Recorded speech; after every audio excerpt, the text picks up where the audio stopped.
இந்த போர்லாம் வந்ததும் போதும். வெறும் கேஸ் விலை தான் ஏறி இருக்கு. நம்ம பைப் தானே நமக்கு தேவைப்படுது. போய் பைப் ரேட்டு கேட்டா, திண்டுக்கல் ஃபுல்லா நாங்களும் ஏறாத கடை இல்ல. ஒவ்வொரு கடையா போய் கேட்டோம். ஒவ்வொரு கடையிலயும் ஒவ்வொரு ரேட் சொல்றாங்க. ஒருத்தர் 1300 சொல்றாங்க. ஒருத்தவங்க 1400 அண்ட் 1500 அப்படின்னு ஒண்ணொண்ணா சொல்லிட்டு இருந்தாங்க.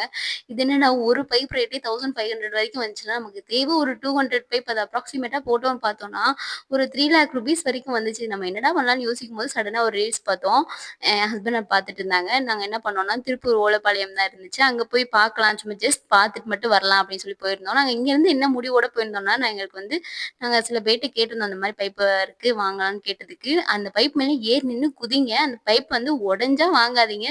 சப்போஸ் வந்து அது நெளிஞ்சா வாங்கலாம் அப்படின்னு சொல்லியிருந்தாங்க. நாங்களும் நல்லா ஏறி நின்னு 2 பேரும் ஏறி நின்னு குதிச்சு பார்த்தோம். கொஞ்சம் பரவாயில்லாம தான் இருந்துச்சு.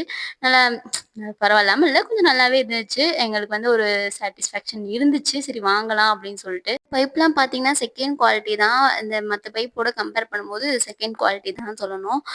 சரி ஓகே எங்களுக்கு வந்து இப்போதைக்கு இது போதும் அப்படின்னு சொல்லிட்டு தான் நாங்க வாங்கிட்டு வந்தோம். இதோட ரேட் வந்து நெக்ஸ்ட் வீடியோல அப்லோட் பண்றேன். இந்த வீடியோ உங்களுக்கு பிடிச்சிருந்தா மறக்காம லைக் பண்ணுங்க.